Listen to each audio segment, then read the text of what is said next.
नमस्कार दोस्तों, आज हम राजस्थान बीएसटीसी बीएसटीसी की एग्ज़ाम लगी है, उसका पेपर सॉल्यूशन करेंगे। जो पहली शिफ्ट का तो हमने कर लिया है और अब सेकंड शिफ्ट के हमें पूरे क्वेश्चनों को डिस्कस करेंगे।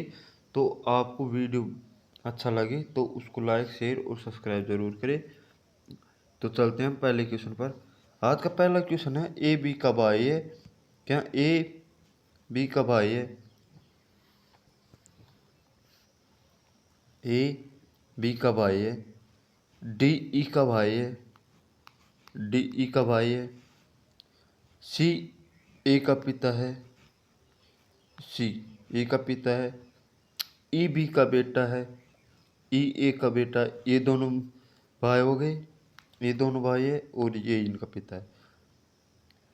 तो डी के चाचा, क्या डी के चाचा कौन है? ए रहेगा। ऑप्शन नंबर ए है सही। चलते अगले क्वेश्चन पर। अगला क्वेश्चन है, दी गई आकृति में प्रश्न चिन्हों के स्थान पर यहाँ दिया हुआ और यहाँ दिया हुआ है। तो इसमें इधर देख रहा है तो इसमें इसकी साइड देखेगा तो ये सही है। और इसमें इधर देख रहा है तो इधर देख रहा है। ऑप्शन नंबर ए सही है। चलते अगले क्वेश्चन पर। क्वेश्चन नंबर है, एक कॉलोनी में 60 लोगों में से 10 केवल बंगाली बोलते। कितने? 10।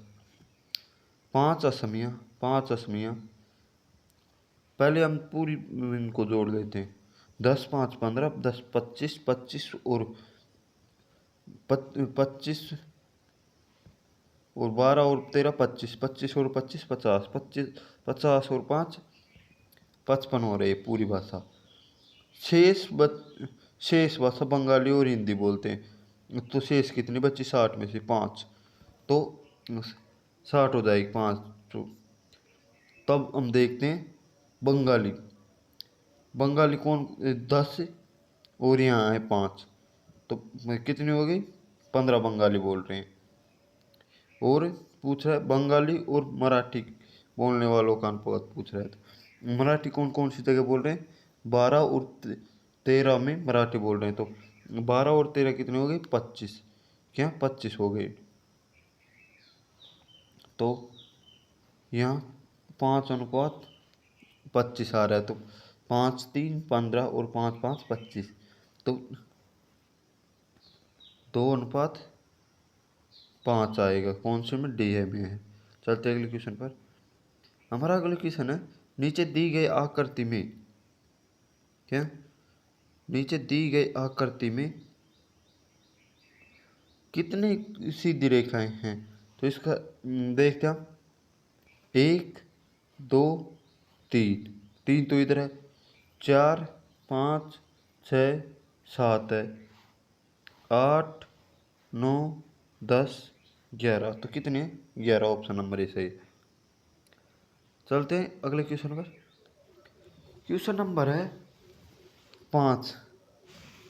तो इसमें पूछ रखा है, A B C D E F G 8 एक पंक्ति में उत्तर की ओर मुख करके बैठे हैं। बी जी का पड़ोसी नहीं है। कौन बी जी का पड़ोसी नहीं है? एफ जी के दाएं ओर है। एफ जी के दाएं ओर है। जी यहाँ है। ई और ई का पड़ोसी है। ई का पड़ोसी कब होगा? जब यहाँ होगा ई। जी एकदम कोने पर नहीं है। जी कहीं भी कोने पर नहीं है। तो ए ई के बाईं ओर, तो कितने नंबर पर है?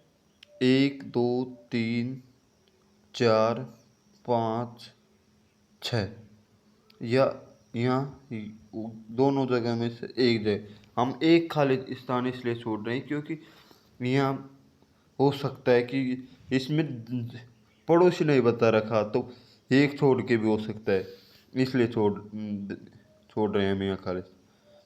ई का पड़ोसी है। ए इस छठे स्थान पर एच सी के दाएं ओर है। एच सी के दाएं ओर है। तो यहाँ एच सी के दाएं ओर होगा तो इधर भी हो सकता है। तो अब हम ऑप्शन देखते हैं डी, पी और एफ। हम इसको यहाँ रख लेते हैं तो डी, बी यहाँ आ जाएगा, बी पर जी का पड़ोसी बन रहा है।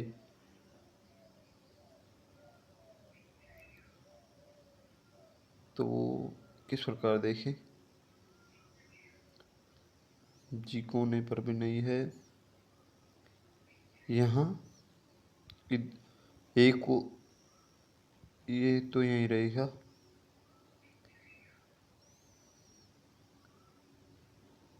इसमें इसको हम बाद में देखेंगे, इसमें ऑप्शन नंबर बी सही है तो इसको हम बाद में देखेंगे।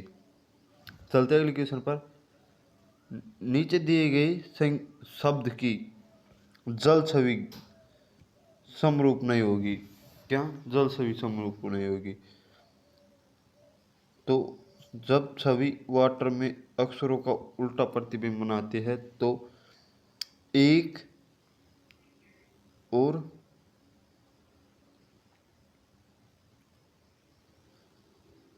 कौन सा, एक और चार का समरूप नहीं होगा। क्या इसका और इसका? हम इसके देखते हैं कि ये इसमें कोई वो तो नहीं दे रखी थी इमेज, हम उसमें देख के बताते हैं। ये पेपर में देखते हैं हम के आई सी के, क्या के आई सी के की जल छवि कैसी होगी? के आई सी के इसकी होगी, ये गलत लगा दी, तो इसकी उल्टी हो जाएगी। के भी ऐसा वैसा का वैसा रहेगा, आई भी, सी भी वैसे की वैसी रहेगी, और के भी तो समरूप नहीं होगी। तो सी ओ की भी ऐसी ऐसी रहेगी, डी की भी और ई की भी। एच की भी ऐसे कैसी रहेगी, आई की भी, के की भी और ई की भी। और डी आई एस की ऐसे कैसे नहीं रहेगी? क्या एस की ऐसे कैसे नहीं रहेगी? तो केवल चार, क्या केवल चार होगा इसमें, केवल चार सही है। चलते हम हमारी उस वाली पीडी पर। क्वेश्चन नंबर है 7। क्या क्वेश्चन नंबर है 7। एक परीक्षा में बैठने वाले 130 छात्रों में से 62 अंग्रेजी में, कितने 62 अंग्रेजी में और 52 गणित में अनुत्तीर्ण हुए। कौन कौन से में?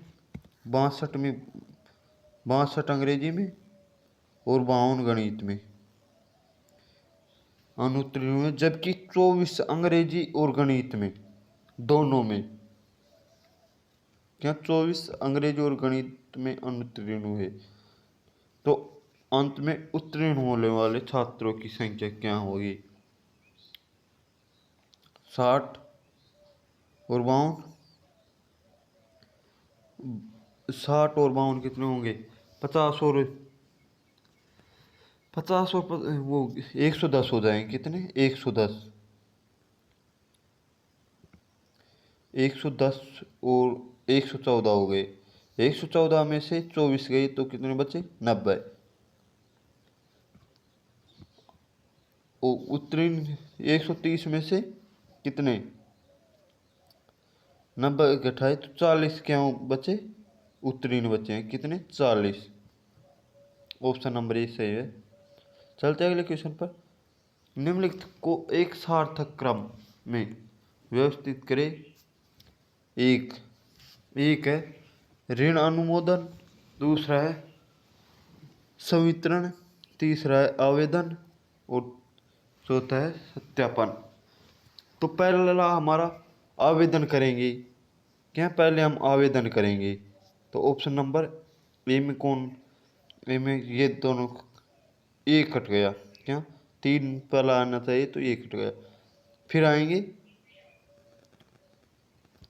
सत्यापन होगा, फिर सत्यापन होगा तो 3 और 4 ऑप्शन में कौन कौन से में, ये भी कट गया, ये दोनों बच रहे हैं। फिर आएगा अनु अनुमोदन के बाद में आएगा सवितरण। क्या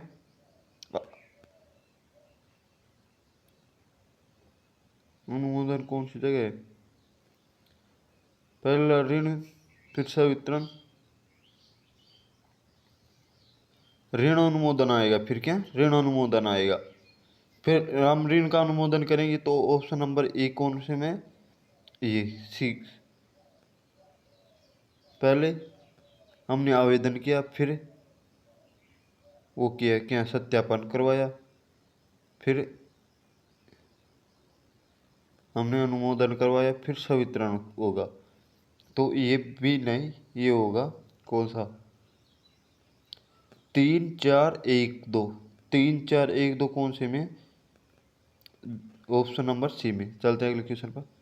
क्वेश्चन नंबर 9 है, ए 6 गांव, क्या 6 गांव ABCDEF डी के पश्चिम में 1 किलोमीटर दूर है, और है बी ई के ई से 1 किलोमीटर पूर्व में है, ए ई से 2 किलोमीटर उत्तर में है।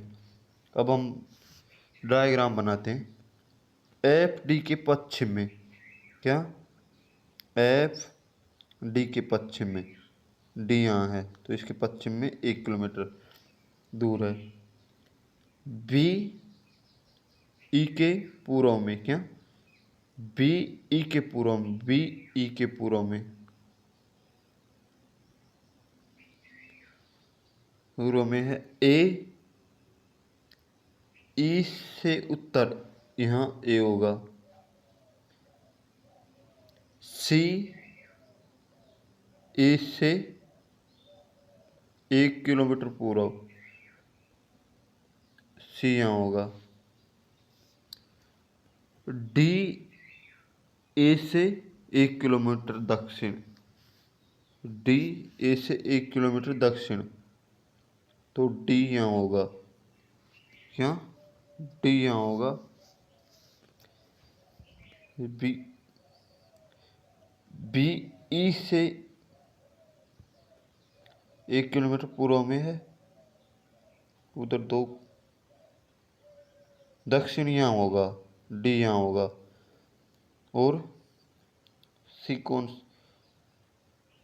एफ यहाँ होगा। तो पूछा क्या है, कौन सा गांव एक पंक्ति में है, तो ए एफ ई,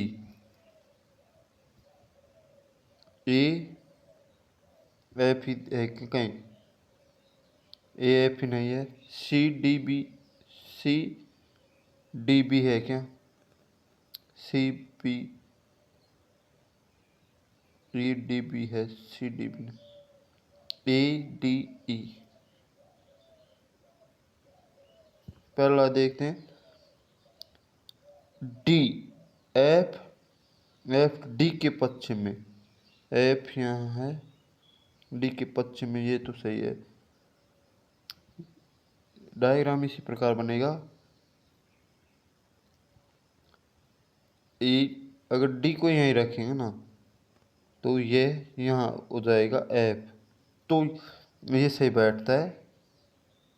नहीं तो हम देखेंगे, इसको भी देख लेंगे बाद में। बेमेल पहचाने, निपुणता, क्षमताएं, दक्षता और अक्षमता, क्या तो अक्षमता इनमें सबसे अलग है। निपुणता भी एक वह है, क्षमता और दक्षता ये तीनों एक प्रकार के हैं, सकारात्मक गुण है, और अक्षमता एक नकारात्मक गुण है। चलते अगले क्वेश्चन पर। खाली स्थान पर आने वाले संख्या ज्ञात कीजिए, क्या खाली स्थान पर आने वाली संख्या ज्ञात कीजिए। तो इसमें 3 गुणा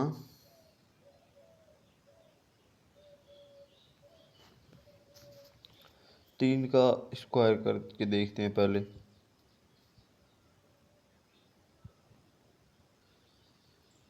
ए होगा, पहले तो 3 का क्यूब करते हैं, 3 का क्यूब होता है 27, फिर करते हैं 7 का, 7 का होता है 400, वो 343, क्या 343, 343। तो हम इन तीनों को जो दोनों को जोड़ते हैं तो बीच वाली संख्या आ रही है। तो अब हम देखते हैं, एक का क्यूब एक होता है, क्या एक का क्यूब एक होता है। और ऐसी कौन सी संख्या देखें कि जिससे 730 हो जाए। तो एक 729 आना चाहिए। 729 किसका क्यूब है? वह है 9 का। सत 9 81 इंटू वो करके देख लो तुम, क्या 9 9 आ रही लास्ट में, 9 8 72, 72 और 9। तो इसमें कौन सा है? ऑप्शन नंबर सी सही है। चलते हैं अगले क्वेश्चन पर। नीचे दिए गए शब्दकोश के अनुसार व्यवस्थित करें और बताएं कि दूसरे स्थान पर कौन सा शब्द आएगा। तो हम पहले से जो एक समान है उनको काट लेते हैं। ए सी बी इनमें सभी में एक समान है, आर ए तक।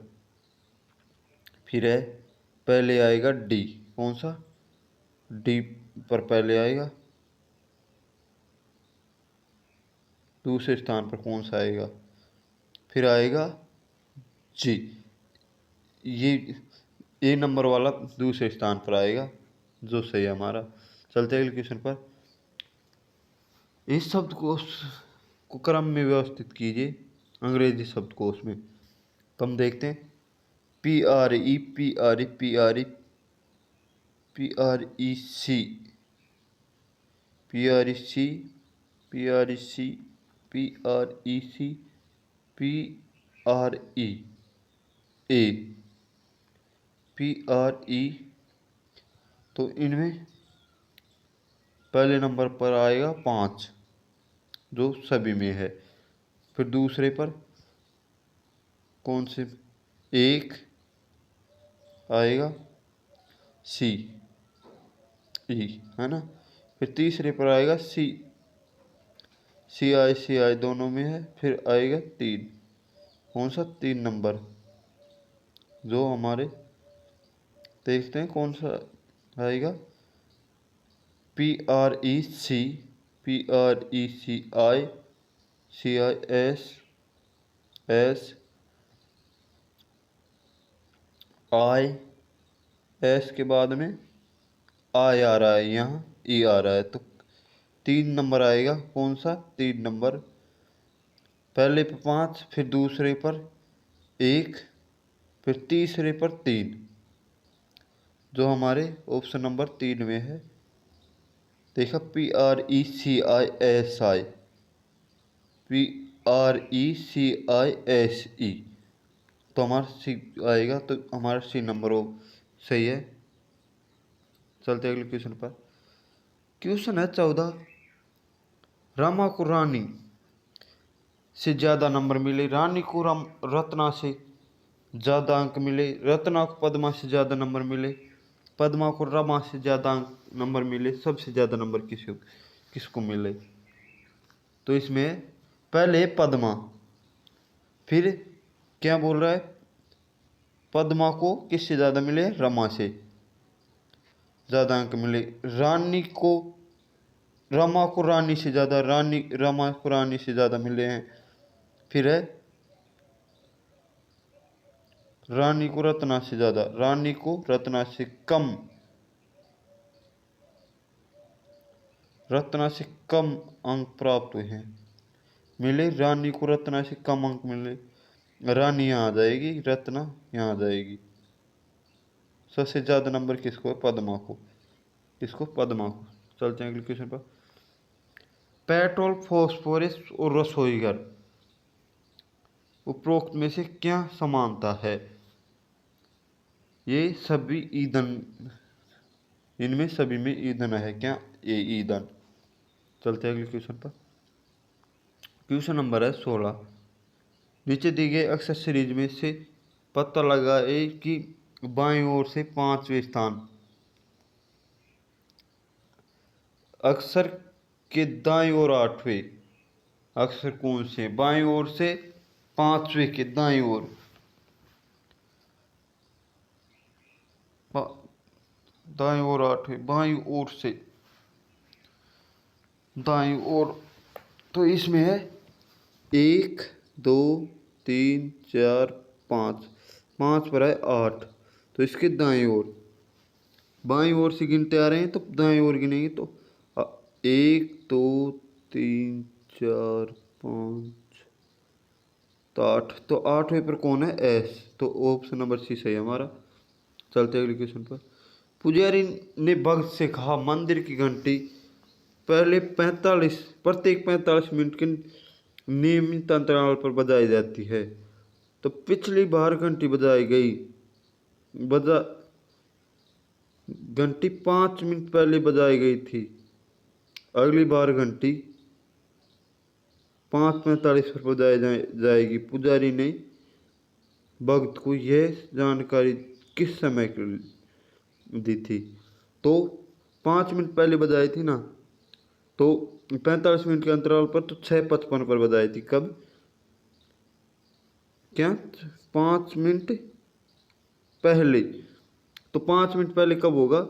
6:55। क्या? 6:55 पर बजाई थी, ना कि 7:05 पर। ये गलत है।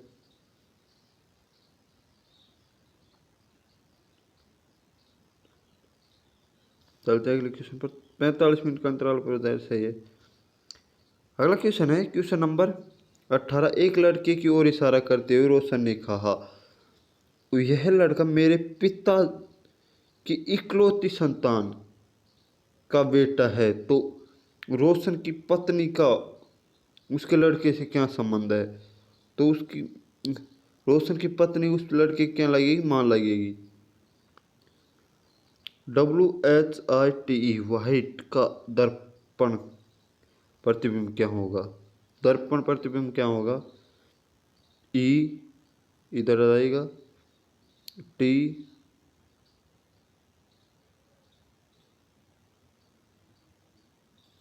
हम इधर रखेंगे ना, वो दर्पण।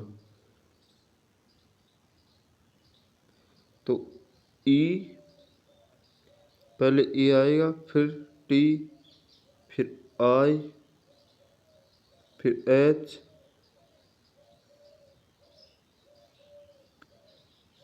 इनमें उल्टा लगा रखा है।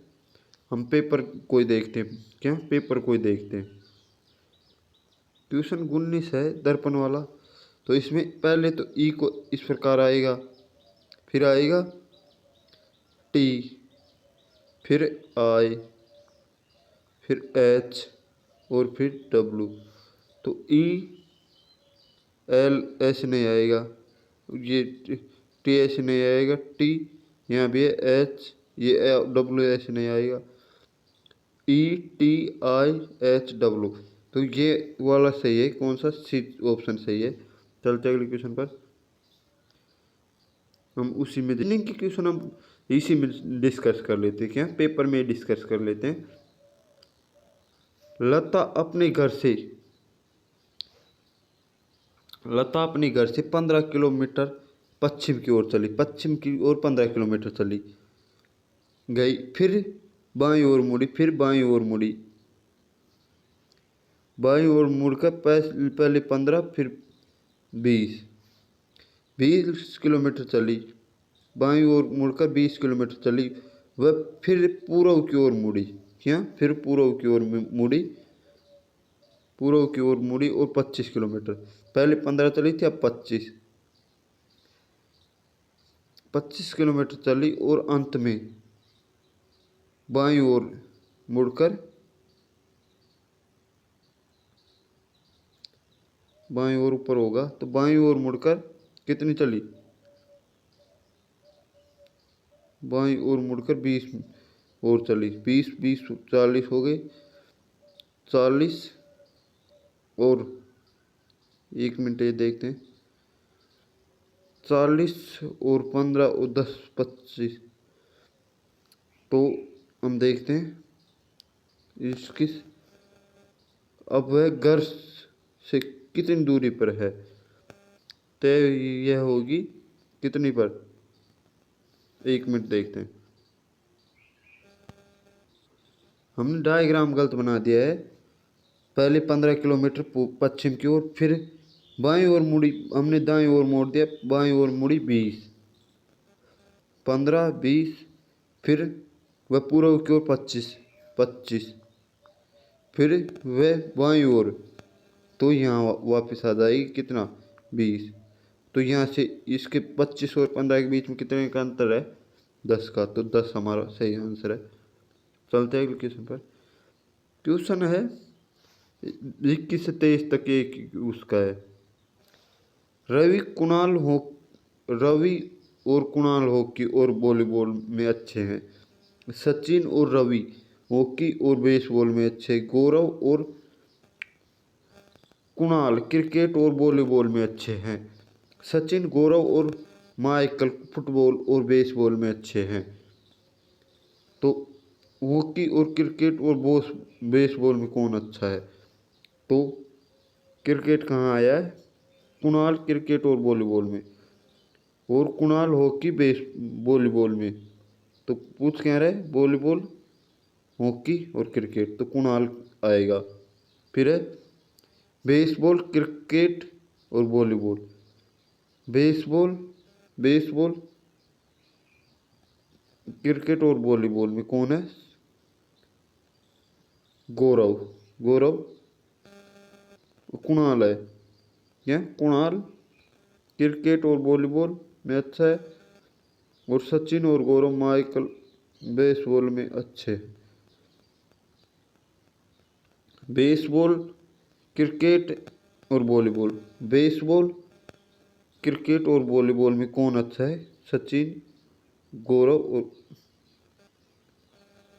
गौरव आएगा इसमें क्या? गौरव आएगा। फिर है बेसबॉल, वॉलीबॉल और हॉकी में कौन अच्छा है? बेसबॉल, वॉलीबॉल और हॉकी। बेसबॉल, वॉलीबॉल और हॉकी। वॉलीबॉल, सचिन और रवि देखते हैं क्या? सचिन और रवि। बेसबॉल, सचिन और बेसबॉल, हॉकी नहीं है इसमें। रवि कौन सा आएगा इसमें? रवि आएगा। चलते हैं अगले क्वेश्चन पर। क्वेश्चन नंबर है 24। क्या क्वेश्चन नंबर 24 है? DES के को 3, तो बुक को क्या लिखेंगे? कितना लिखेंगे? क्या DES के को 3 लिखते हैं तो बुक को क्या लिखेंगे? डी, देखते हैं किस प्रकार हुआ है। यह क्वेश्चन किस प्रकार हुआ है? हम पहले तो इन सभी इनका वो लिखते हैं क्या? D4 पर है, E5 पर, S19 पर, और E11 पर। तो इन सभी को जोड़ने पर कितना आ रहा है? 39, क्या 39। तो अब हम इन दोनों को जोड़ते हैं कि जब तक जोड़ेंगे जब तक कि एक संख्या ना आ जाए। तो 39, वो 3 और 12, वो 3 और 9 कितना हो गया? 3 और 9 हो रहे हैं 12, 12 और 1, वो 1 और 2 3 हो गए। तो हमारा 3 बैठ रहा है। फिर इसी प्रकार हम इसको देखते हैं।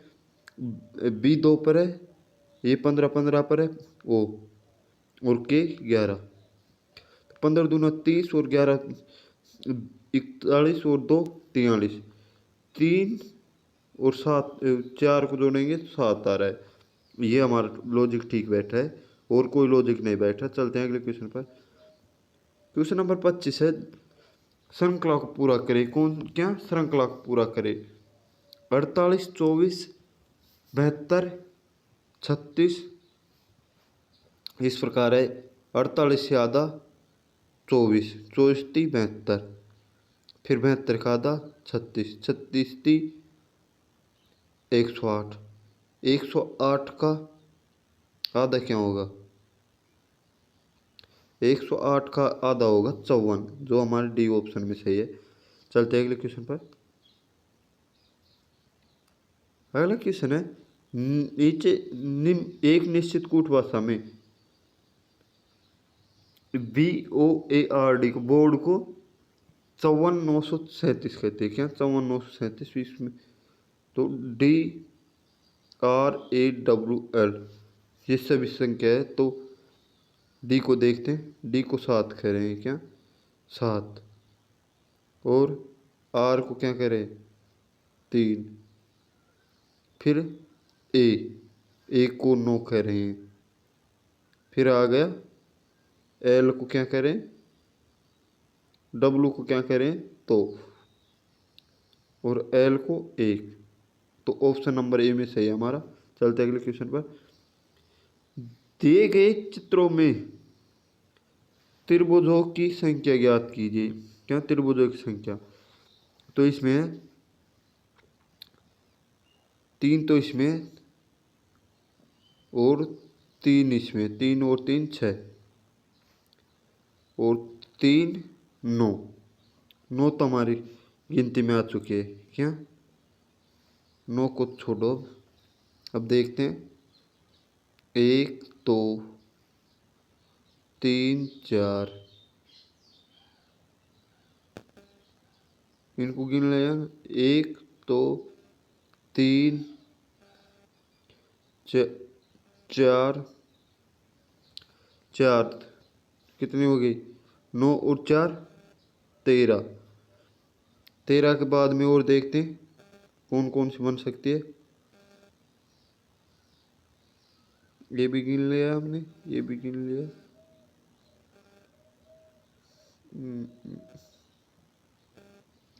इसमें 13 ऑप्शन सही है। क्या 13 सही है।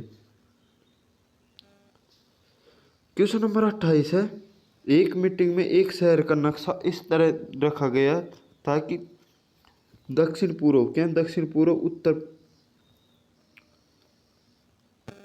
पूर्व उत्तर बन गया।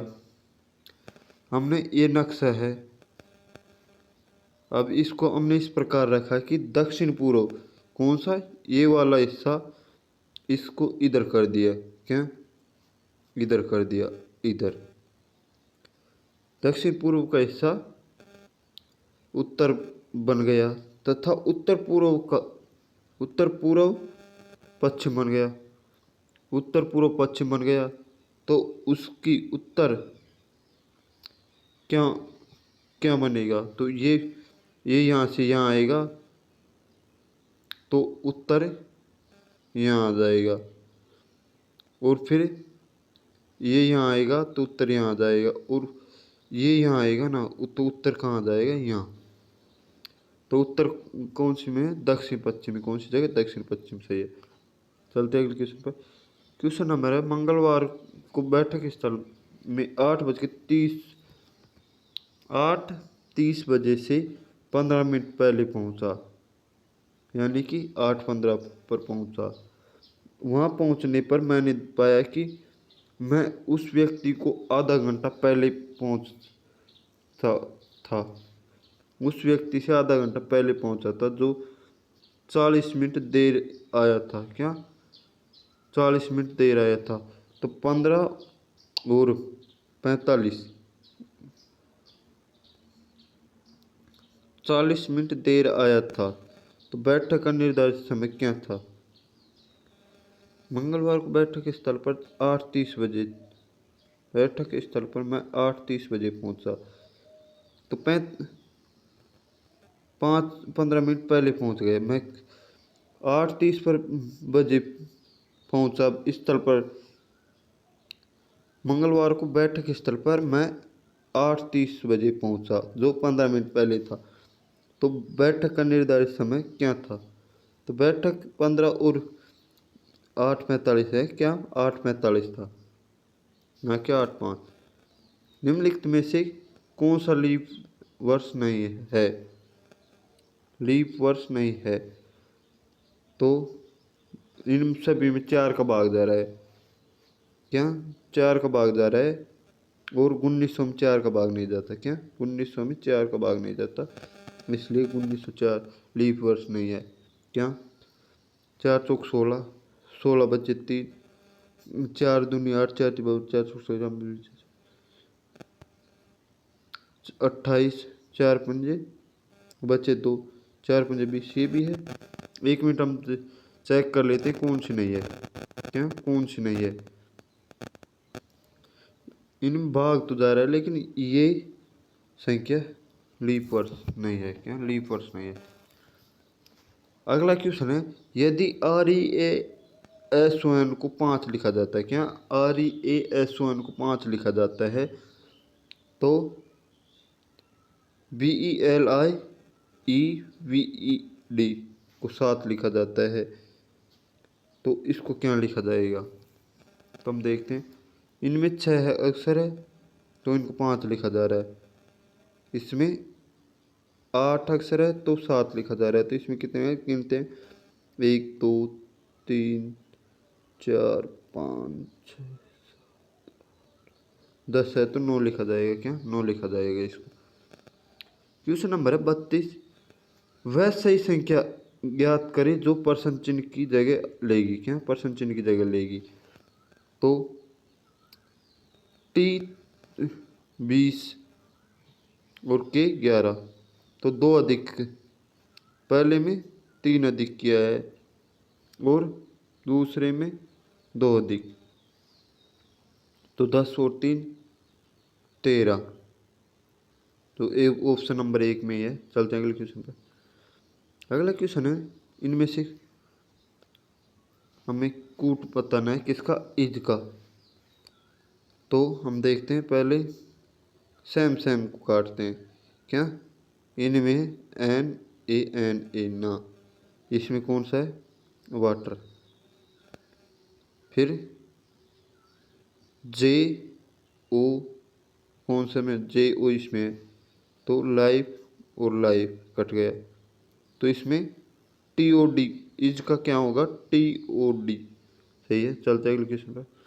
यदि आग को हवा, हवा को पानी, पानी को बादल और बादल को बुलबुला कहा जाए तो मछली कहाँ तैरेगी।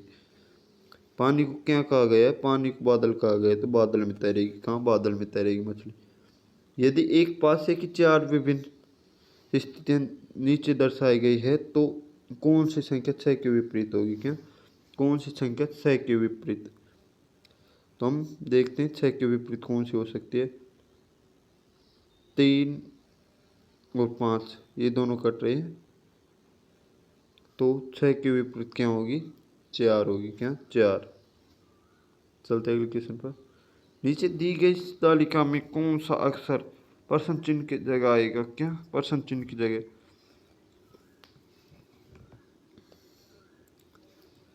10, इन दोनों को जोड़कर 10 हो रहे हैं। 10 में से आधा, क्या आधा प्लस 1, देखा 19 और 2 21, 21 का आधा प्लस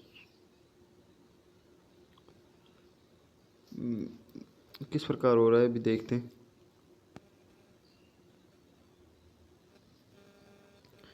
ये किस प्रकार हुआ है देखते हैं।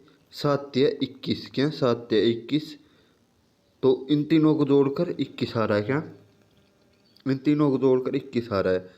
H 8 6 और 7, 7 या 21, इसमें से एक उठा के इसमें जोड़ के 7 या 21 आ गया। तो इसमें 9 या 27 आना चाहिए। तो 15 और 3 18, 18 में क्या जोड़े 27 आ जाए 9, 9 पर कौन सा है, आए। तो आप हमारा ऑप्शन नंबर सी सही है।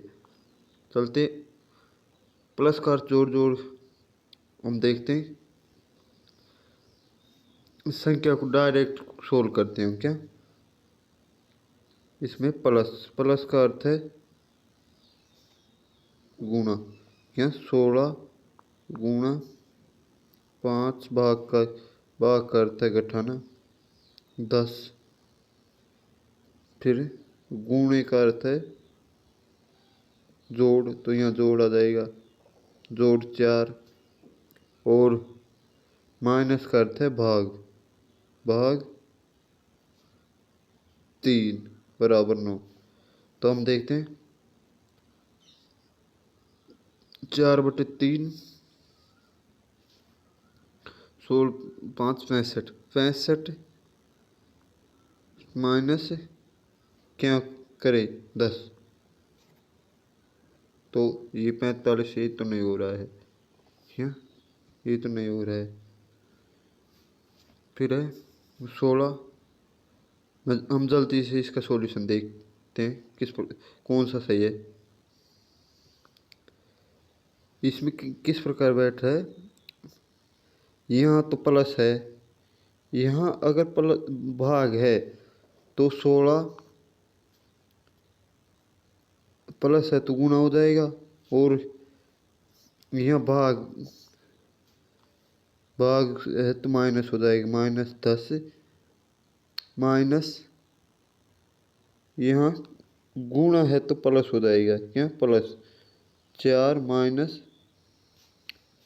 क्या माइनस भाग है हुआ तो माइनस हो जाएगा -3, 4 में से -3 घटाए तो 1 बचा। फिर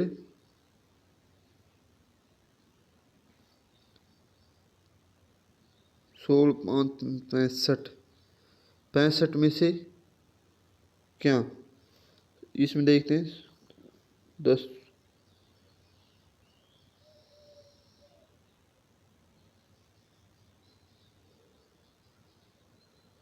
4 माइनस, इसमें ये संख्या वो कर रखी है, ये सही होना चाहिए इसमें, और में तो बैठ नहीं रहा है हमारा ये। चलते अगले क्वेश्चन पर।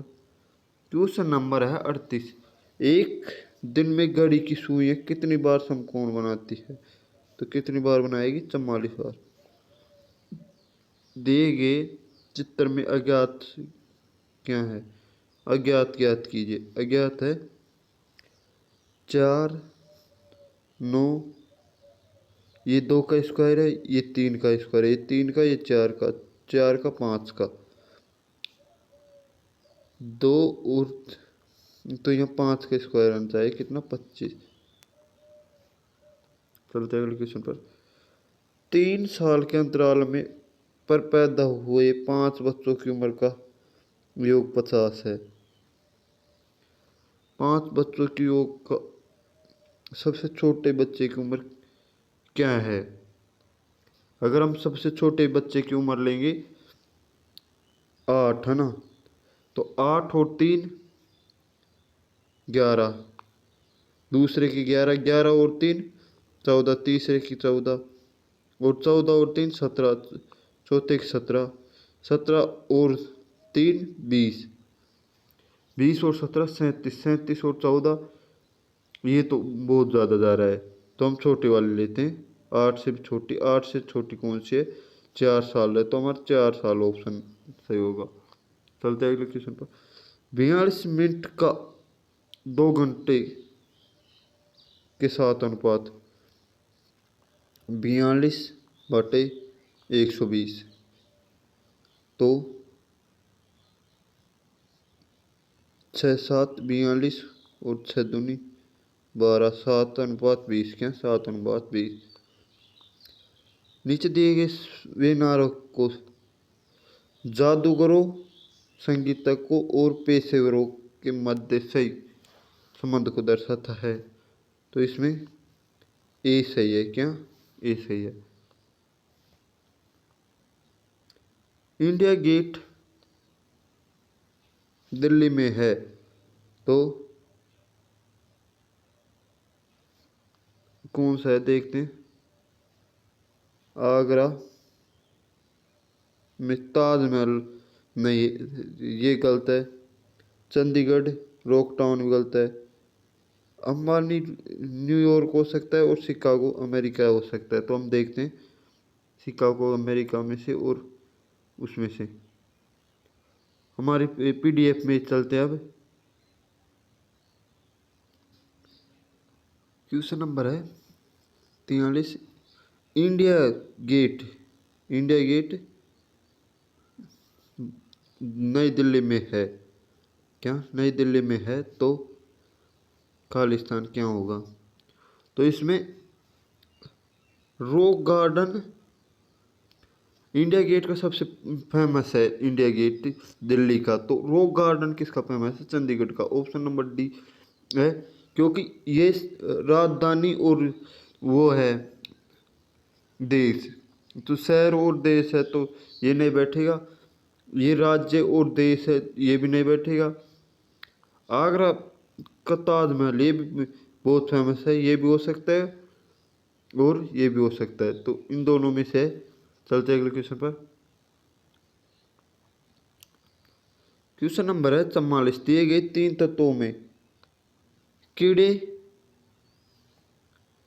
कीड़े तितलियां और बिल्लियां, इनका कोई संबंध नहीं है, तो हमारा ऑप्शन नंबर डी सही है।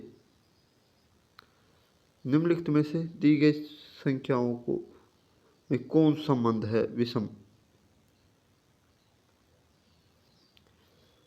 3:1:6:35, ये 0 अनुपात नहीं होता, तो यही विषम है। क्या? यही विषम है। चलते अगले क्वेश्चन पर। महिलाएं, विवाहित व्यक्ति और कामकाजी पत्नियां। क्या? महिलाएं थे ना, विवाहित भी हो सकती है, विवाहित महिलाएं और कामकाजी पत्नियां। विवाहित व्यक्ति है जिनकी कामकाजी पत्नियां हो सकती है। क्या? कामकाजी पत्नियां हो सकती है, तो ये सही है। कौन सा? Option number A. चलते अगले क्वेश्चन पर। क्वेश्चन है कंप्यूटर दक्ष और स्नातक कामकाजी, तो इसका सही आंसर क्या होगा? कंप्यूटर दक्ष स्नातक, कंप्यूटर में स्नातक भी आते हैं और कामकाजी है, इसका सही आंसर ए है। चलते हैं अगले क्वेश्चन पर। बेमेल को पहचाने मछली, मेंढक, मगरमच्छ, कछुआ, तो इसमें मछली है, ये सभी मेल है और यह एक फीमेल है, फीमेल नाम है, और ये सभी मेल नाम है। दिए गए निष्कर्ष को रंगीन क्या कथन है? क्या रंगीन टेलीविज़न पर टेक्स्ट बढ़ाए जाने चाहिए? तर्क है हाँ, क्योंकि रंगीन टेलीविज़न एक लग्जरी वस्तु है और इसे सिर्फ अमीर लोग ही खरीदते हैं। नहीं, टेलीविज़न गरीब लोग भी खरीदते हैं, तो केवल 1 और 2 दोनों सही है इसमें। क्या? 1 और 2 दोनों सही है। आज का हमारा रीजनिंग का आखिरी क्वेश्चन है। लड़कियों की एक कतार में अरुणा दाईं ओर से 12वें और बाईं ओर से चौथे स्थान पर है। उस कतार में 28 लड़कियां होने के लिए कितनी लड़कियों को शामिल होना पड़ेगा? क्या? कतार में अरुणा दाईं ओर से 12वें और बाईं ओर से चौथे, 12 और 4 16, 16 में से एक है 15, तो 15 में से कितने जोड़े कि वो 28 हो जाए, तो 13। क्या? 13, तो हमारा ऑप्शन नंबर बी सही है। हम जीके का पेपर सॉल्यूशन देखते हैं अब। क्या? जीके का पेपर। राजस्थान में सड़क घनत्व कितना प्रतिशत है? क्या? सड़क घनत्व कितना है? तो कितना है? 82.6 किलोमीटर प्रति वर्ग किलोमीटर में। क्या? 82.76 प्रति वर्ग किलोमीटर में, 100 वर्ग किलोमीटर में। राजस्थान आर्थिक समीक्षा 2024-25 के अनुसार सकल राज्य मूल्यवर्धन में औद्योगिक क्षेत्र का योगदान कितना था? तो ये है 26.52%। क्या? 26 राजस्थान आर्थिक समीक्षा 2024-25 के अनुसार औद्योगिक क्षेत्र में 26.52% है। अगला क्वेश्चन है राजस्थान ऊर्जा विकास एजेंसी रेडा का स्थापना कब की गई? तो इसका सही आंसर है 1985 में। कब? 1985 में। रेडा का स्थापना 1985 में की गई थी। राजस्थान का वह शहर कौन सा है जहाँ स्वतंत्रता से पूर्व हवाई अड्डा था? तो ये कौन सा था? जोधपुर। जोधपुर में स्वतंत्रता से पूर्व हवाई अड्डा था। जोधपुर में स्वतंत्रता से पूर्व हवाई अड्डा उम्मेद भवन के समय था। स्थापित था।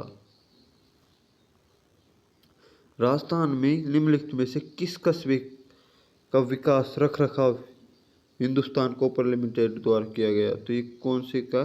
खेतड़ी नगर का। कौन से? खेतड़ी नगर का। हिंदुस्तान कॉपर लिमिटेड द्वारा खेतड़ी नगर का विकास और देख रेख की गई थी। राजस्थान राज्य सड़क परिवहन निगम की स्थापना किस वर्ष की गई? तो ये कब की गई थी? 1956 में। राजस्थान राज्य सड़क परिवहन निगम की स्थापना 1956 में की गई थी। अगला क्वेश्चन नंबर 57। वर्तमान राजस्थान विधानसभा में 26 जनवरी 2028 को यथारूप निम्नलिखित में से किस राजनीतिक दल का केवल एक सदस्य है? तो इसमें कौन सा है? बहुजन समाज पार्टी। क्या? बहुजन समाज पार्टी 16 विधानसभा में। ये क्वेश्चन मेरे को डाउट लग रहा है क्योंकि ये सही है कि ये डेट देखते हैं हम उसमें। ये 2026 है यहाँ। क्या? 2026 है। तो इसका सही आंसर क्या है? इसमें तीन है, इसमें 2 है और इसमें 1 ही है। तो ये सही होगा, ना कि ये बी वाला। चलते अगले क्वेश्चन पर। सर्वप्रथम किस विधानसभा चुनाव में राजस्थान राज्य विधानसभा की सदस्यता 200 सीमित की गई? तो ये कब की गई थी? 77 में। कौन? 1977 में सदस्यों की संख्या 200 निश्चित की गई। 1952 में राजस्थान विधानसभा के पहले चुनाव के कुल निर्वाचन क्षेत्र कितने थे? तो 160 थे। कितने? 160। राजस्थान में अभी तक अनुच्छेद 356 का प्रयोग कितनी बार किया गया है? तो ये कितनी बार किया गया है? 3 बार। कितनी बार? 4 बार हो चुका है। राजस्थान में 1967, 1970, 1980 और 1992 में राष्ट्रपति शासन लागू हो चुका है। ऑप्शन नंबर डी सही है। कर्क रेखा राजस्थान के किस जिलों से होकर गुजरती है? तो कौन कौन से हैं? बांसवाड़ा और डूंगरपुर। कौन से? कर्क रेखा बांसवाड़ा के मध्य से और डूंगरपुर की सीमा से गुजरती है। निम्नलिखित में से कौन सा जिला लूनी का हिस्सा नहीं है? क्या? लूनी का हिस्सा नहीं है। तो ये कौन सा है? डिडवाना कुचामन लूनी का हिस्सा नहीं है। जोधपुर जो है पाली है, जालौर भी है। डिडवाना में से लूनी नदी नहीं बेसिन नहीं है।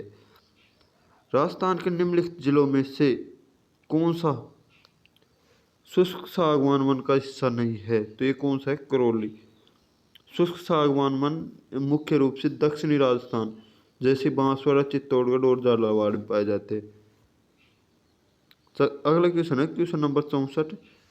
अरावली पर्वत श्रृंखला किस भूवैज्ञानिक शैल प्रणाली से संबंधित है? ये किससे है? प्री कैम्ब्रियन काल से। अरावली विश्व की सबसे प्राचीन पर्वतमाला है जो प्री कैम्ब्रियन युग की है। कब की? प्री कैम्ब्रियन युग की। राजस्थान में किस नदी को मर्त नदी के नाम से जाना जाता है? किसको जाना जाता है? घग्गर को मर्त नदी के नाम से जाना जाता है। लूनी भी बहती है, बनास भी और चंबल भी। तो मर्त नदी कौन सी है? घग्गर। घग्गर नदी को प्राचीन समय में सरस्वती माना जाता था, इसे मर्त नदी कहते हैं। अगला है राजस्थान की सर्वोच्च चोटी गुरु शिखर कहाँ स्थित है? तो यह है माउंट आबू में। कहाँ? माउंट आबू सिरोही। गुरु शिखर सिरोही जिले के माउंट आबू में स्थित है। वह एकमात्र रियासत कौन सी थी जहाँ उत्तराधिकार शुल्क नहीं लिया जाता था? तो ये कौन सी थी? जैसलमेर। कौन सी? जैसलमेर। जैसलमेर एकमात्र ऐसी रियासत थी जहाँ उत्तराधिकार शुल्क नहीं लिया जाता था। अगला है क्वेश्चन नंबर 68। राजपूत काल सामान्यतः किस अवधि को संदर्भित करता है? तो किसको करता है? 6वीं से 12वीं शताब्दी तक। कौन सी? 6वीं से 12वीं शताब्दी तक। उसके बाद मुगल आ गए थे। राजस्थान को वर्तमान नाम कब मिला? तो ये 1956 में मिला था। कब? 1956 में। 1 नवंबर 1956 को राज्य पुनर्गठन के साथ ही राजस्थान नाम मिला था। 70 क्वेश्चन है स्थापना के दृष्टिकोण से निम्नलिखित में से सबसे प्राचीन शहर कौन सा है? तो कौन सा है? टोंक सबसे प्राचीन है। टोंक की स्थापना प्राचीन काल में हुई थी। निम्नलिखित में से किस युद्ध में बूंदे के शासक शत्रु सारा आड़ा मारा गया? तो ये कौन सी लड़ाई थी? खानवा के युद्ध में शत्रु सालहाड़ा खानवा के युद्ध में लड़े और वीर गति को प्राप्त हुए। क्वेश्चन नंबर 72 है सुधा पर्वत, सुधा माता, ये कौन से है? जसवंतपुरा जालोर। कहाँ स्थित है? जसवंतपुरा। सुधा पर्वत शिलालेख झारखंड में वो जालोर में जसवंतपुरा में स्थित है। अगला क्वेश्चन है क्वेश्चन नंबर 143, वो क्वेश्चन नंबर 73। कौन सा? क्वेश्चन नंबर 73 है पुनर्गठन अधिनियम 1956 के अंतर्गत निम्नलिखित में से राजस्थान का कौन सा भाग मध्य भारत या मध्य प्रदेश को दिया गया था?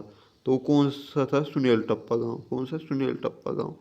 और सिरोंज हमने लिया था 1956 में। सुनेल टप्पा एमपी को शामिल किया गया था। निम्नलिखित में से कौन सा युग में कौन सा युग सुमेलित है? तो यह है वीर विनोद ईश्वरदास की नई है, हाला झालरी कुंडलिया श्यामल की नहीं है, हमीरायण भांडु व्यास की है। क्या? हमीरायण भांडु व्यास की। रुक्मणी हरण नरपति नाल की नहीं है। चलते अगले क्वेश्चन। क्वेश्चन नंबर 75 है ब्रिटिश शासन ब्रिटिश शासनकाल के दौरान राजस्थान की वह पहली देशी रियासत कौन सी थी जिसने कन्यावध को गैर कानूनी बताया? ये कौन सी थी? कोटा। कोटा ने सबसे पहले 1833 में कन्यावध को रोकने के लिए कानून बनाया था। क्वेश्चन नंबर 76 है चित्तर महल का दूसरा नाम क्या है? चित्तर महल का दूसरा नाम क्या है? तो उम्मेद महल। कौन सा? उम्मेद महल। समाधान उम्मेद भवन महल को चित्तर महल भी कहते हैं क्योंकि यह चित्तर पत्थर से बना है। किससे? चित्तर पत्थर से बना है। चलते अगले क्वेश्चन पर। क्वेश्चन नंबर है 77 77। निम्नलिखित में से कौन सा सुमेलित नहीं है? तो लोंगेवाला बोर मेमोरियल जैसलमेर में ये है। महाराजा माधो सिंह संग्रहालय ये नागौर में नहीं है। कौन सा? जयपुर में है। महाराजा माधो सिंह संग्रहालय जयपुर में है, नागौर में नहीं है। जसवंतथड़ा जोधपुर। आम्रपाली संग्रहालय जयपुर में है। तो हमारा ऑप्शन नंबर 20 सही है। चलते अगले क्वेश्चन पर। भीला पानी मेला राजस्थान के किस जिले में आयोजित किया जाता है? तो ये कौन से जिले में किया जाता है? डूंगरपुर में। भीला पानी मेला डूंगरपुर में आयोजित किया जाता होता है। क्वेश्चन नंबर है 79। निम्नलिखित में से किस जनजाति का पंचायत मुखिया पालवी कहलाता है? पालवी किसका कहलाता है? भील का। भील जनजाति के पंचायत मुखिया को गमेती या पाल के मुखिया को पालवी कहते हैं। क्या? पालवी कहते हैं। निम्नलिखित में से किस जनजाति के घरों के समूह को सहरोद कहा जाता है? तो ये किसको कहा जाता है? सहरिया को। सहरिया जनजाति की बस्ती को सहरा कहती है। अगला है गौरी का उद्भव किस कथा से माना जाता है? कि कौन सा? गौरी का उद्भव किस कथा से माना जाता है? तो ये शिव भरमासुर कथा से। क्या? गौरी लोक नृत्य का मुख्य आधार शिव और भरमासुर कथा पर आधारित है। बम नृत्य कहाँ का प्रसिद्ध है? अलवर और भरतपुर का। क्या? अलवर और भरतपुर का बम नृत्य प्रसिद्ध है। क्षेत्र होली के समय किया जाता है ये अलवर भरतपुर में होली के समय। क्वेश्चन नंबर 28 है निम्न में से कौन सा युग सुमेलित नहीं है? तो ये है दत्ती माता का मंदिर नागौर में नहीं है। कौन? दत्ती माता का पता है गलियाकोट। गोठिया अम्बा का मेला बांसवाड़ा में। करणी माता देशनोक बीकानेर में। दधी माता का मंदिर नागौर में नहीं, दधी माता का मेला गोट मांगलोद नागौर में पड़ता है। कौन सी जगह? यहाँ सभी के वो दे रखे तो गोट मांगलोद नागौर में है इसका सही आंसर। तो डी आंसर हमारा गलत है। खालसा विरक्त और उत्तराद खाकी नागा ये किस संप्रदाय या पंथ की शाखा है? तो कौन सी है? दादू की। दादू पंथ की 5 प्रमुख शाखाएं थी, खालसा, विरक्त, उत्तराद, खाकी और नागा। गोरखनाथ संप्रदाय की प्रमुख शाखा बैराग पंथ का राजस्थान में केंद्र कहाँ स्थित है? कहाँ रहा? तो ये कौन सी जगह था? मंडोर जोधपुर में। मंडोर जोधपुर। क्वेश्चन नंबर है 86। प्रसिद्ध लोक वाद्य यंत्र कौन सा प्रसिद्ध लोक वाद्य रावणहत्ता कौन सी जगह तंत्री वाद्य यंत्र है? कौन सा तंत्री वाद्य यंत्र? रावणहत्ता एक तंत्र वाद है। डिंगल और पिंगल क्या है? संबंधित है। तो ये किससे संबंधित है? साहित्य परंपरा है। डिंगल मारवाड़ में और पिंगल ब्रज साहित्य शैलियाँ है। निम्नलिखित में से कौन सा स्थल ब्लू पोट्री के लिए जाना जाता है? तो जयपुर है ब्लू पोट्री। जयपुर की ब्लू पोट्री विश्व प्रसिद्ध है।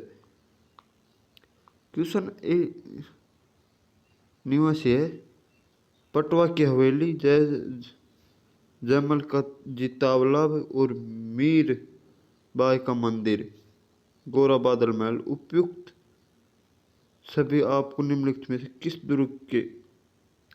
तो ये कौन से? चित्तौड़गढ़ में। कौन से? चित्तौड़गढ़ में। पटवा की हवेली तो जोधपुर चित्तौड़गढ़ दुर्ग में सभी स्थित है। निम्नलिखित में से कौन सा किला राजस्थान की उत्तरी सीमा का प्रहरी कहलाता है? कौन सा उत्तरी सीमा का प्रहरी? कौन सा? बटनेर दुर्ग। सबसे बटनेर किला हनुमानगढ़ में है जिसे उत्तरी सीमा का प्रहरी कहते हैं। निम्नलिखित में से सरगासुड़ी क्या? सरगासुड़ी कहाँ कहा जाता है? सरगासुड़ी कहाँ किसको कहा जाता है? इसरलाट को सरगासुड़ी कहा जाता है। किसको? इसरलाट को सरगासुड़ी कहा जाता है।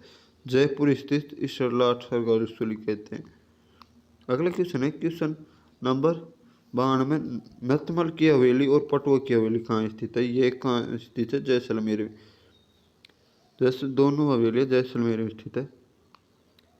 पहले सोन व्हील्स किस से संबंधित है? पहले सोन व्हील्स लग्जरी रेल पर्यटन से संबंधित है। किससे? पहले सोन व्हील्स एक प्रसिद्ध लग्जरी रेलगाड़ी है। गोल्डन ट्राइगल क्या? गोल्डन ट्राइगल कौन से शहर सम्मिलित है? तो इसका सही आंसर है दिल्ली, आगरा, जयपुर के। दिल्ली, आगरा, जयपुर। गोल्डन ट्राइगल में दिल्ली, आगरा और जयपुर आते हैं। अगला क्वेश्चन है क्वेश्चन नंबर 95। निम्नलिखित में से कौन सा महल जल दुर्ग की श्रेणी में आता है? तो जल दुर्ग में कौन सा आता है? ये आता है गागरोन क्या? गागरोन जाल जो गागरोन किला झालावाड़ में है जो एक जल दुर्ग है। जल दुर्ग को हम क्या कहते हैं? ओदक। ओदक क्या? ओदक। राजस्थान साहित्य अकादमी कहाँ स्थित है? तो ये कहाँ स्थित है? उदयपुर में। कौन सी जगह? उदयपुर में राजस्थान साहित्य अकादमी स्थित है। राजस्थान साहित्य अकादमी उदयपुर में स्थित है। अगला 97वां रणकपुर के प्रसिद्ध चौमुखा मंदिर कहाँ? चौमुखा मंदिर शिल्पी कौन थे? तो इसके शिल्पी थे देवपाक। कौन? रणकपुर मंदिर का मुख्य शिल्पी देवपाक या दीपक था क्या? दीपक। निम्नलिखित में से किस शासक ने भरतपुर की स्थापना की? क्या? भरतपुर की स्थापना की। तो ये किसने की थी? बदन सिंह ने। किसने? बदन सिंह ने। बदन सिंह ने भरतपुर की स्थापना की थी। बिजोलिया आंदोलन मुख्यतः किसके विरुद्ध था? तो ये किसके विरुद्ध था? ये जागीरदारों द्वारा लगाए गए भारी कर के विरुद्ध था। बिजोलिया किसान आंदोलन जागीरदारों उत्पीड़न करों के विरुद्ध था। आज का हमारा जीके का अंतिम क्वेश्चन है, कोतवाल का पद संबंधित था। कोतवाल किससे संबंधित था? कोतवाल था नगर और कानून व्यवस्था से। क्या? नगर और कानून व्यवस्था से। अब हम देखते हैं शिक्षण। क्या? शिक्षण अभिसमता एवं अभिवृद्धि 1 से 150 तक है। पार्ट सी है। तो हम देखते हैं पहला क्वेश्चन, एक अच्छे लीडर को ध्यान देना चाहिए। हर काम सूक्ष्म प्रदन ये हो सकता है लेकिन बहुत कम चांस। दूसरे से सलाह लिए बिना अकेले काम करने में ये तो कभी नहीं हो सकता। क्या? लीडर ये कभी नहीं करेगा। टीम को सशक्त बनाने और प्रेरित करने में ये होगा। क्या? टीम को सशक्त बनाने और प्रेरित करने में इसका। और क्वेश्चन नंबर है इसमें दूसरों के काम का श्रेय लेना, ये भी गलत है। तो इसमें सबसे सटीक सी है। क्वेश्चन नंबर है 102, निम्नलिखित में से कौन सी भारी मूल्यांकन का एक उदाहरण है? तो भारी मूल्यांकन का कौन सा होगा? बोर्ड परीक्षा ही भारी मूल्यांकन का उदाहरण होता है। अगला है क्वेश्चन नंबर 103, कौन सा? मौखिक संप्रेषण का सही उदाहरण चुने। रिपोर्टर, अखबार, आमने सामने बातचीत करेंगे तो वो मौखिक संप्रेषण सबसे अधिक होगा। रिपोर्टर भी होता है लेकिन सबसे सटीक आमने सामने बैठ के होता है।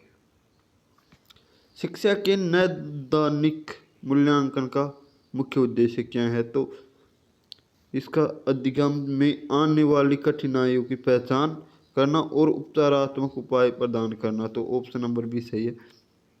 क्वेश्चन नंबर है 105, सामाजिक भावनाएं इसमें मदद करती है। किसमें?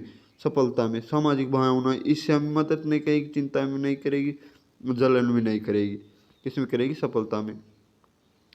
क्वेश्चन नंबर है 106, निम्नलिखित में से कौन CCE के तहत मूल्यांकन का सबसे अच्छा वर्णन है? तो सबसे अच्छा वर्णन कौन सा है? पढ़ाई के दौरान किया गया, अकादमिक वर्ष में आखिर में किया गया, ये भी नहीं होगा। अंतिम ग्रेडिंग के एक बार में परीक्षण होना, ये भी नहीं। सिर्फ विद्यार्थियों को रैंक देने का इस्तेमाल, ये भी गलत, ये सही है। कौन सा व्यवहार प्राथमिक? क्या? कौन सा व्यवहार प्राथमिक शिक्षण के सकारात्मक व्यावसायिक दृष्टिकोण को दर्शाता है? ये कौन सा है? नियमित पाठ योजना बनाना, धीमी गति सीखने वाले विद्यार्थियों की उपेक्षा करना, ये भी गलत है। विद्यालय गतिविधियों से बचाना, ये भी गलत है। पक्षपात करना, ये भी सही है। 108 में है, निम्नलिखित में से कौन सी त्रिआयामी शिक्षण अधिगम सहायक सामग्री नहीं है? तो त्रिआयामी कौन सी नहीं है? नक्शा, ग्लोब भी है। त्रिआयामी क्या होता है? 3D। क्या? 3D। तो नक्शा ये नहीं होगा, ग्लोब होगा, मॉडल भी होगा और वास्तविक वस्तु भी हम 3D ले सकते हैं। निम्नलिखित में से कौन सा रचनात्मकता का तत्व नहीं है? तो इसका सही आंसर कौन सा है? कठोरता। रचनात्मकता में कठोर नहीं देख दिया जाएगा। निम्नलिखित में से कौन शिक्षक की व्यावसायिक नैतिकता का संकेत है? व्यावसायिक नैतिकता का संकेत कौन सा है? समय की पाबंदी। कौन सा? समय की पाबंदी व्यावसायिक नैतिकता का संकेत है। क्वेश्चन नंबर 111 है, रचनात्मकता के संबंध में निम्नलिखित में से कौन सा सही कथन नहीं है? तो इसका सही आंसर कौन सा है? ऑप्शन नंबर डी, रचनात्मकता का रूप ठोस होता है, अमूर्त नहीं। क्या? अमूर्त नहीं। अगला क्वेश्चन है क्वेश्चन नंबर 12, प्रभावी नेतृत्व के लिए किस प्रकार की बुद्धिमत्ता आवश्यक है? तो ये किस प्रकार के? भावनात्मक बुद्धिमत्ता। कौन सी? भावनात्मक बुद्धिमत्ता। क्वेश्चन नंबर 113 है, सृजनात्मकता से अभिप्राय है विचारों में पुनरावृत्ति। क्या? नए उपयोगों में विचार उत्पन्न करना, सबसे सटीक यही है। शिक्षण अभिरुचि का अर्थ है शिक्षण अनुभव, कक्षा अधिकार, विषय वस्तु ज्ञान, प्रभावी शिक्षण की स्वाभाविक क्षमता। क्या ऑप्शन नंबर डी सही है। जाति, लिंग और धर्म किससे संबंधित है? किससे है ये? सामाजिक विविधता से। क्या सामाजिक विविधता से। क्वेश्चन नंबर 116 है, शिक्षण की मुख्य भूमिका है। क्या शिक्षक की मुख्य भूमिका अधिगम को सुगम बनाना होता है, छात्रों को नियंत्रित करना ये नहीं होता, ये भी होता है, पाठ्यक्रम भी पूरा करना होता है, लेकिन सबसे महत्वपूर्ण क्या होता है? अधिगम को सुगम बनाना होता है। अगर पाठ्यक्रम को पूरा तो हम भी कर ले, लेकिन शिक्षक हमें रोचकता से समझाएगा, पढ़ाएगा और छात्रों को छात्र खुद भी नियंत्रित हो सकते हैं। एक उत्तरदायित्व शिक्षक। क्या उत्तरदायी शिक्षक है? जवाबदेही से बचना, शिक्षक पर आत्मचिंतन करना। क्या शिक्षण पर आत्मचिंतन करने वाला शिक्षक एक उत्तरदायी शिक्षक होता है। शिक्षार्थी को दोष देना ये भी गलत है, प्रतिपुष्टि का विरोध करना ये भी गलत है। संप्रेषण प्रक्रिया को कौन सा तत्व पूर्ण करता है? तो इसका सही आंसर कौन सा है? प्रतिपुष्टि। कौन सा? प्रतिपुष्टि। CCE में सतत शब्द का अर्थ है। सतत शब्द का अर्थ क्या है? नियमित और नियंत्रित मूल्यांकन। का नियमित और नियंत्रित मूल्यांकन। अगला क्वेश्चन है क्वेश्चन नंबर 120, सृजनात्मक चिंतन मुख्यतः किससे संबंधित है? ये किससे संबंधित है? अनेक संभावित उत्तर। क्या अनेक संभावित उत्तर।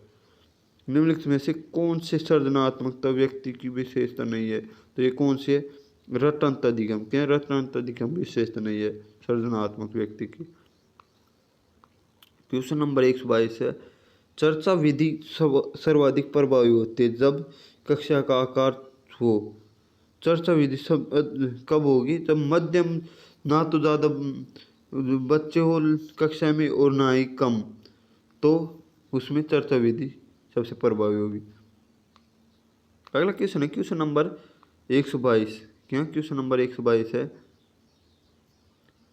शिक्षार्थी केंद्रित कक्षा के लिए कौन सा नेतृत्व शैली सर्वोत्तम है? तो ये कौन सी है? लोकतांत्रिक। कौन सी? लोकतांत्रिक सर्वोत्तम। शिक्षण को सबसे अच्छे तरीके से कैसे परिभाषित किया जा सकता है? तो इसका सही आंसर कौन सा? अधिगम एवं विकास को सुगम बनाकर। क्या बनाकर। एक क्वेश्चन नंबर 125 है, अच्छे शिक्षक को मुख्यतः होना चाहिए। क्या अच्छे शिक्षक को मुख्यतः होना चाहिए? क्या सहानुभूतिशील। क्या सहानुभूतिशील।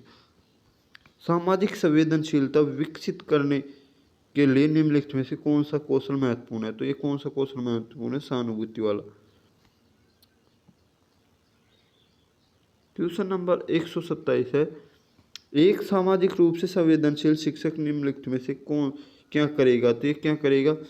विद्यार्थियों की बातों को ध्यान से सुनेगा। क्या संवेदनशील शिक्षक विद्यार्थियों की बातों को ध्यान से सुन। क्वेश्चन नंबर 128 है, एक शिक्षक को अध्ययन चाहिए। क्या एक शिक्षक को अध्ययन चाहिए? किसका? डी है, जीवन भर।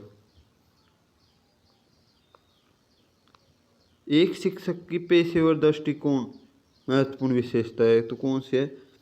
ए, शिक्षण के प्रति लगाव और विद्यार्थियों की सफलता में वास्तविक रुचि। ये सबसे महत्वपूर्ण है, ये सबसे सटीक है। क्वेश्चन नंबर 130 है, एक शिक्षक के लिए कक्षा में संचार है। संचार क्या है? कला, विज्ञान, ये संचार दोनों है। CCE का प्रयोग स्कूल के निम्न उद्देश्यों के लिए किया जाता है। कौन कौन से के लिए? विद्यार्थियों की विभिन्न प्रकार की मूल्यांकन करने और प्रतिक्रिया प्रदान करने के लिए सबसे महत्वपूर्ण, सबसे सटीक है। क्वेश्चन नंबर 132 है, निम्नलिखित में से कौन सा कथन सही नहीं है? कौन सा कथन सही नहीं है? तो ये कौन सा है? रचनात्मकता और बुद्धिमत्ता अलग अलग धारणाएं हैं, ये कथन सही नहीं है। कक्षा में रचनात्मकता को बढ़ावा देने के लिए पाठ्यक्रम विकसित करते समय निम्नलिखित में से कौन सा तत्व आवश्यक नहीं है? तो ये कौन सा है? समय पाबंदी। कौन सी? समय पाबंदी। अगला क्वेश्चन है क्वेश्चन नंबर 132। निम्नलिखित में से कौन सा विकल्प विद्यालय में नेता की भूमिका वर्णन करता है? क्या नेता की भूमिका का वर्णन करता है? तो ये कौन सा है? सी, एक नेता साझा विजय दृष्टिकोण विकसित करता है। क्या विजन विकसित करता है। निम्नलिखित में से क्वेश्चन नंबर 135 है। निम्नलिखित में से कौन सा क्या निम्नलिखित में से कौन सा व्यवहार अधिगम की श्रेणी में आता है? तो ये कौन सा आता है? क्वेश्चन नंबर डी, एक बार जलने पर दोबारा गर्म वस्तु का सावधानीपूर्वक छूना। निम्नलिखित में से कौन सा कथन अधिगम के संदर्भ में सही नहीं है? तो नए व्यवहार का अधिग्रहण, ये सही है। पुराने व्यवहार का सुदृढ़ीकरण, ये भी सही है। पुराने व्यवहार का दुर्बलीकरण, ये भी सही है। व्यवहार में अस्थायी परिवर्तन, क्या ये गलत है? एक प्रभावशाली संप्रेषण, क्या प्रभावशाली संप्रेषण किसकी अपेक्षा नहीं करता? तो ये किसकी अपेक्षा नहीं करता? आकर्षक व्यक्ति की। किसके आकर्षक?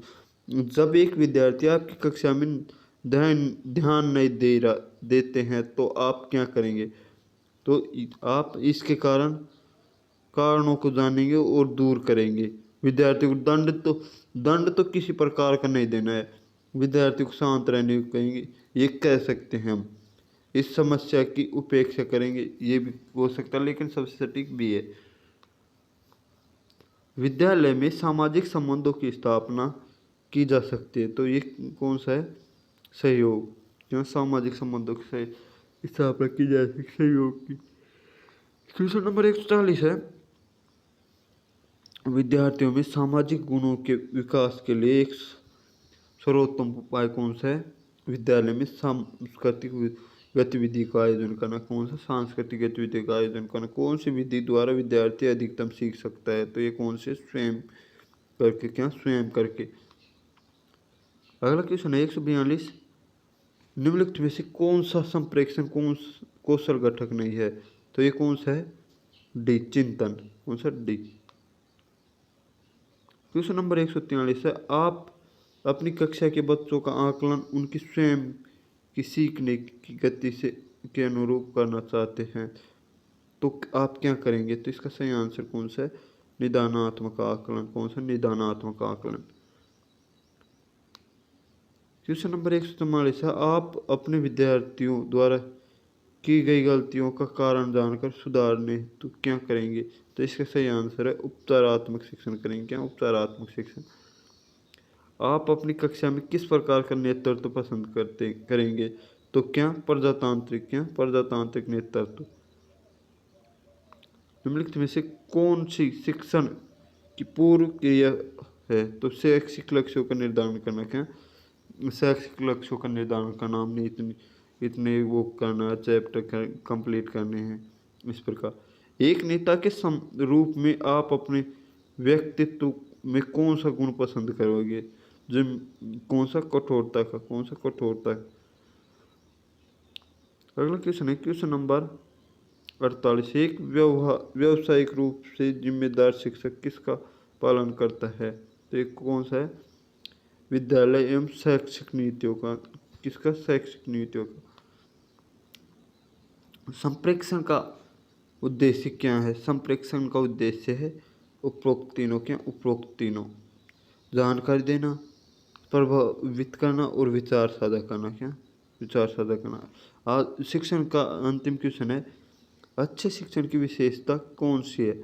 तो ये है लचीलापन। क्या? लचीलापन। अब हम देखते हैं इंग्लिश का हम सॉल्यूशन नहीं करेंगे क्योंकि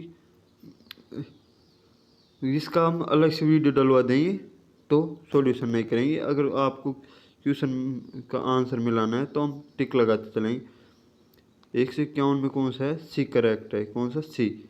152 में है डी। कौन सा? 152 में डी करेक्ट है। 153 में है सी करेक्ट है। 154 में है ए करेक्ट है। कौन सा? ए करेक्ट है। और 155 में है दा और ए। क्या? दा और ए डी करेक्ट है। 156 में है हैव हैड, क्या हैव और हैड, ये 156 में डी करेक्ट है। 157 में कौन सा है,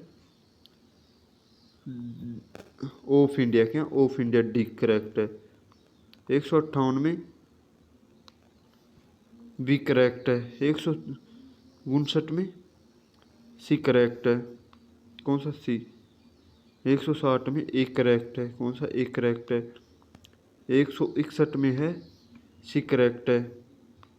और 162 में हैड और हैड ई बीन प्रूव बी करेक्ट है। 163 में है ए करेक्ट। 164 में सी करेक्ट है। 165 में ए करेक्ट, वो सी करेक्ट है। 166 में सी करेक्ट है विद। 168 में बी करेक्ट है, कौन सा बी करेक्ट है। 167 में बी करेक्ट है। 168 में डी करेक्ट है, कौन सा डी करेक्ट है। 169 में है ए करेक्ट। और 170 में है ए करेक्ट, क्या ए करेक्ट। तो 20 क्वेश्चन को डिस्कशन हम अलग से डलवा देंगे। अब हिंदी के देखते हैं।